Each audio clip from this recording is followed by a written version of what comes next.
Network, Channel 4 News. This is Channel 4 News at 11 with Jose Diaz-Balart, Jerry Helfman, Brian Allen Weather, Ned Smith Sports, and the Channel 4 News team. Good evening. It's the first time National Guard units from Florida have been called up for active duty since the Vietnam War. Tonight, more than 200 guardsmen from Fort Lauderdale are on their way to Georgia and then possibly to Saudi Arabia. Channel 4's Beverly White was there for the emotional send-off. Daddy's going to go away for a little while, sweetheart. I'm going to come back soon. Second Lieutenant Nick Monat put on a brave face for his daughter Nicole, but there's no telling if the 6-year-old understands what the commotion is all about. Her dad and 256 other Army Guardsmen from Fort Lauderdale are going on active duty and quite possibly to Saudi Arabia. It remains to be seen, but we got a pretty good idea we're going. We're proud of you. General Robert Insulin was one of hundreds of well-wishers who came by for this send-off early Saturday. For security reasons, Insulin can't say where this unit is headed, but he admits their skills are in demand over there. The desert is very hard on equipment. The sand is tough on M1 tanks, on helicopters, on everything. And these people are maintainers. And they're trained to maintain everything from an M16 rifle to an M1 tank. After weeks of speculation, Operation Desert Shield has come to Fort Lauderdale, where this sign will remain erected until the troops come home. Haley Quinones is one Army wife who can hardly wait until the sign comes down. She came armed with a box of Kleenex for today's farewell. We feel deeply sad, but I know down deep inside that they're all going to be back really soon. And it's emotional at the moment, but we will have a better view when they get back. But for now, the soldiers rumble off to Fort Stewart, Georgia, and loved ones brace for a 6-month separation. The mood isn't lost on the little ones in attendance. In the end, even Nicole catches on that Daddy isn't slipping off for a normal day's work. In Fort Lauderdale, Beverly White, Channel 4 News. Fort Lauderdale's unit was one of 2 in Florida getting its marching orders this weekend. There was another send-off in Lake Wales near Tampa. Guardsmen there also not being told for certain where they're going, but they know their expertise in maintenance problems is badly needed in Saudi Arabia. And just like in Fort Lauderdale, the troops got a tearful send-off. And the number of U.S. troops in the Gulf is on the rise. The Pentagon now saying more than 200,000 soldiers have already been deployed in Operation Desert Shield. The exact number and placement of those troops is a military secret. The number of Iraqi soldiers stationed in Kuwait is estimated to be about 430,000. A week after negotiations, the UN Security Council unanimously passed a resolution condemning Israel for the shooting and killing of at least 20 Palestinians in Jerusalem last Monday. The compromise resolution was worked out after 5 days of negotiations, the U.S. saying the incident never should have happened. But the PLO says the resolution isn't strong enough. Israel's reaction is of anger and dismay. By the stand of the United States, who should have been more thoughtful to the needs of a staunch friend and ally in the Middle East. In addition to the unanimous statement, the Council is calling for a UN investigation into those deaths. Cleanup beginning today in Georgia, where floodwaters from Tropical Storm Marco washed out roads, bridges, and killed 4 people. Torrential rain swept the 4 from their cars late Thursday and early Friday. Virtually the entire city of Augusta shut down, forcing authorities to declare a state of emergency. At least 12 people have been killed in 3 states, while hundreds of flood victims are still out of their homes. 2 employees luckily escaped injury after a fire broke out at a paper company in Dania early this morning. The 2 men were apparently using a compactor when wiring near the machine went up in flames, quickly spreading to shredded paper. By the time firefighters arrived, the whole building was in flames. Investigators are still trying to find out what caused the fire. Environmentalists hoping the federal government will find money to solve a huge pollution and safety problem in the Miami River. The river was all decked out for a river celebration today, but amid the food and celebration, there is concern the budget wrangle in Washington will kill plans to dredge polluted mud from the river's bottom. Miami's River Committee may ask the Coast Guard to declare a navigation emergency. But in Miami tonight, the tantalizing taste of paella was the main event. Paella 1990 is a fundraiser that packs a flavorful flair. Miami-Dade Community College's downtown campus was converted into one huge restaurant tonight. Paella, the traditional Spanish seafood and rice delicacy, was cooked up in these huge pans for thousands of South Floridians. The party, which has become an annual event, was a smash. Now, clearly, one of the main attractions for people to come down to downtown Miami is the paella. But if I was to guess, I would say the music is the real reason most of these people are here tonight.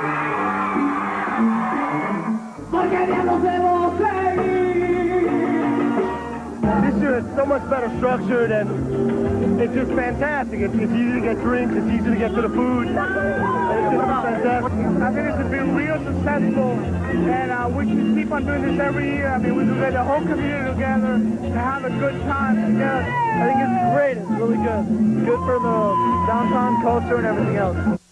And lots of fun at that. Channel 4 is proud to have sponsored Paella 90, which benefits Miami-Dade Community College's Scholarship Fund. And it was a lot of fun. Coming up next on the Channel 4 News Nightcast is the newest cruise ship on the Miami horizon, the biggest around. And why did a McMillions winner go home a loser? I'll tell you next. But first, no loser here. Mr. Ned Smith with Sports Preview. All right, thanks. Coming up in sports, the Canes duke it out with the Kansas Jayhawks. There will be a new #1 team in college football, and the Gators got Rocky Top in Tennessee. We'll have all the highlights later in sports.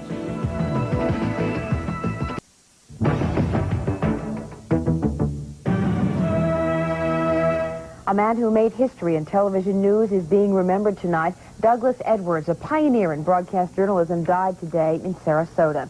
He began his career in radio before moving on to become CBS's first national network news anchor. Edwards spent nearly his entire career at CBS before retiring to Florida. He died at the age of 73 after a 2-year bout with cancer. The deadly AIDS disease bringing South Floridians together tonight to honor an AIDS hero.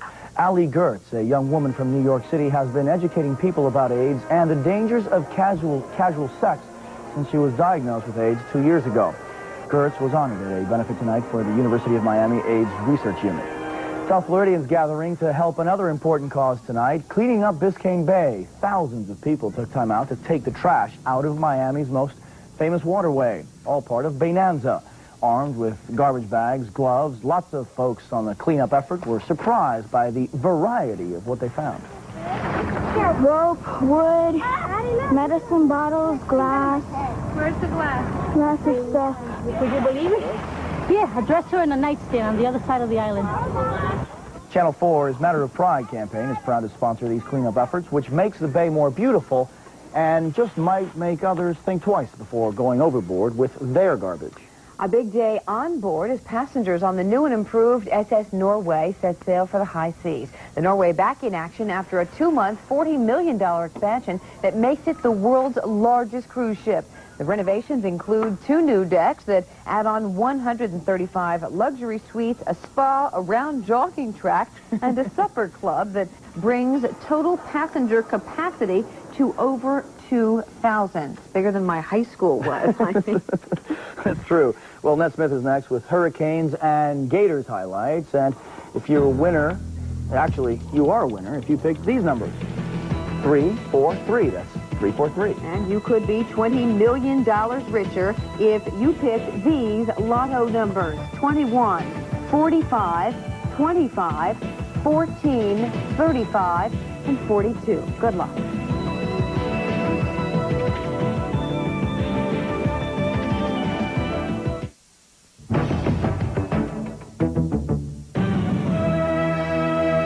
College football ranks are ever-changing. Number one doesn't stay number one for very long. Boy, it's like they put that little burden on your back, and no one likes to live with it too long. For the 3rd time this season, the top-ranked college football team in the country has fallen. More about that in a minute. But first, many wondered how much fight the 3rd-ranked Miami Hurricanes would have in them today against Kansas, with Notre Dame coming up next week. Well, that was answered early when the Hurricanes and Jayhawks fought during the pregame warm-ups. Once the game began, Kansas took their opening drive down to the 1-yard line. But on 4th and goal, Michael Barrow hits running back Tony Sands, jarring the bar loose. The refs signal touchdown, but no way. The rule book says on 4th down, the fumbler has to recover inside the 5-yard line, and he didn't. Give the ball to Miami. It took Miami just over a quarter to get on the board. Leonard Conley picking up just where he left off last week with a 4-yard touchdown, 7-0 Hurricanes. It was 10-0 Hurricanes when they strike again. Stephen McGuire scores from 1 yard out to make it 17-0 Miami. big defensive day as Miami shuts down the Jayhawks offense. Roland Smith picks off Chip Hillary and returns the ball 44 yards to the 12-yard line. The Canes settle for a field goal, and at halftime led it 20-0. Miami intercepts another Kansas pass to begin the second half. 4 plays later, Alex Johnson scores from 23 yards out. That makes it 27-0 Miami. Alex Johnson's first touchdown this year. Hurricanes showing a balanced offense today. 207 yards rushing, just 49 more yards passing, including 9 here when Craig Erickson rolls to his left and hits a wide-open Darrell Spencer in the end zone. That makes it 34-0. The Canes empty their benches after that, and the reserves show their stuff. Rusty Medeiros, Mark Caesar combined for one of 5 sacks in the day. Miami kicks Kansas 34-0. But I'm happy with the way we're playing. I thought we played a lot better defensively, and that's been a concern. And we played a lot of different people, and thought they played well. And we came out and played with emotion, which I thought was pretty good. We want to be mentally prepared when we play this game. That's why we came out there and really played real good this week, because we want to stay focused. And this team, when you play a team like Kansas, they can't do nothing but help you when you're playing Notre Dame, because they run the option. Notre Dame run the option. It was a good game to get prepared for Notre Dame. And like I said about next week, may the best team win. All right, the Florida Gators, knowing they aren't going to a bowl, are now trying to play spoilers. Tonight, they were the homecoming test of number 5 Tennessee. Smokey, the Vols mascot, thought it was going to be a rough game. He was pleasantly surprised. Tennessee already ahead 7-3. Got a big boost in the second half opening kickoff. Dale Carter takes it to 10, goes up the right sideline, cuts inside, breaks a couple of tackles, and goodbye. 90 yards for the score. Tennessee led it 14-3. Well, this play probably took a whole long time to call in the huddle. Tight end around, option pass. Keep your eye on number 89. Von Reeves, the tight end, fires deep to Carl Pickens. Vols steamrolled the Gators, the final 45-3. As I told you earlier, the number 1 team has fallen once again. This week's victim was Michigan. They trailed rival Michigan State 21-14 in the fourth, but tied it on this kickoff return by Desmond Howard. He gets to open field, and Arriva Derch, 95 yards to Pater. State went ahead again, but back come the Wolves. With 6 seconds left, Elvis Gerback hits Derek Alexander with a 7-yard score. Got to go for 2. They did. Gerback throws to Howard. Watch. He'll be mugged by a Spartan defender. No flag thrown. Michigan State upsets Michigan, the final 28-27. Elsewhere, Virginia remains unbeaten. They down North Carolina State. Texas over Oklahoma in an upset. Auburn defeats Vanderbilt. Nebraska big over Missouri. Well, this is one guy the Hurricanes would love to shut up next week. The Leprechaun cheering on the Irish today against Air Force. Notre Dame had no trouble in this one. Rick Meyer with the heave to Rocket Ismail. A 52-yard touchdown. Ismail had 172 yards on the day, a career high. Later, Meyer with another touchdown. This time, it'll be to a wide-open Derek Brown across the other side. Notre Dame gets ready for Miami by grounding Air Force 57-27. Illinois shut out Purdue. It was Houston over Texas A&M. BYU gets by Colorado State big time. Colorado over Iowa State. Georgia Tech defeats Clemson 21-19. USC over Stanford. Washington defeats Oregon. Oregon State over Arizona. Ohio State, Indiana plays to a 27-all tie. Wyoming defeats New Mexico. Georgia loses to Mississippi. And Iowa downs Wisconsin. Well, the Indianapolis Colts got some good news. Running back Eric Dickerson has returned and signed a 4-year contract extension. The Colts are off this week, but Hank Goldberg isn't. He's here with this week's Pro Picks. We're still over 60% on the pros, and it hasn't been an easy year for handicapping. Cleveland is coming off a tough Monday nighter, also on the road. This is not a good spot for the Browns against a solid Saints team. Take it from the guy who gave you the Steelers last week. The Giants are the best team in the NFL right now. The Skins' new quarterback, Stan Humphries, will find that LT and Carl Banks can give him a little more pressure than Phoenix did. The Battle of the Bays is no longer the Bay of Pigs. These teams are better than they used to be, but I think the Packers are further along, so I'm taking a number. Seattle always plays the Raiders tough. They controlled the clock for almost 40 minutes 3 weeks ago and lost on a bum call. If this one's on the up and up, Seattle will at least cover the big spread. And by the way, I'll be there to see it. All right, in this election year, it seems everyone wants to be top dog in Washington, D.C., so what better place to hold the Canine Frisbee Championships than in the nation's capital? Every dog trying to really put their best paw forward. No bones about it. These dogs have plenty of agility and athletic talent. What do you expect from a bunch of hot dogs? Special tomorrow night on Sports Final. Call in. Viewers can call us in tomorrow night. Did you write that dog story, Ned? Doggone it, I did. Thanks. Well, coming up next on the Channel 4 News Nightcast, no dog, Brian Allen. He's here with a winning weekend forecast. And the story of how a McMillions winner became an instant loser.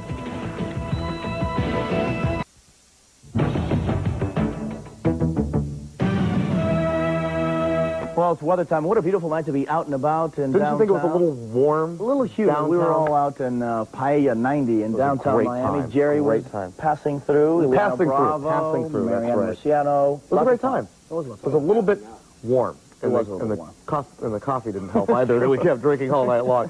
It's getting cool out there, though, right now. Let's go ahead and look at the numbers. In downtown Miami, 81 degrees. You factor in the humidity. It feels like it's 85. There's the humidity right there at 70%. Winds are out of the south-southwest at 2, and we've had no rain here in downtown Miami so far. The rest of the region checks in like this. Miami, 80 degrees. The beach, 82. Fort Lauderdale, 81. West Kendall right now, 79. Key West, 80 degrees. The records for today, it was hot. We set a new record, 93 degrees. Normally, we should be at 85, so definitely hot. And the record low, 62. I feel good right about now. That was set back in 1977. Clearview radar outside right now. This one's coming out of Key West. And everything you see down here, all this green, just pretend that it doesn't exist because it's all nothing but a lot of false returns. There are a couple of sprinkles down here into the Kendall area, down toward Homestead, and that's really about it. We're in for a really dry night and not much wind, so that means it's going to be a little bit humid and look for some fog to develop later on tonight. Let's go ahead and show you basically right now what's going on with Tropical Storm Lily.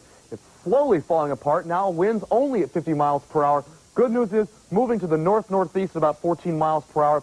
Right up here around Nantucket, they could still see a little bit of some buffeting from some winds and also some rain. But Lily is going to continue to move on this way. And finally, in about 48 hours, goodbye to Lily.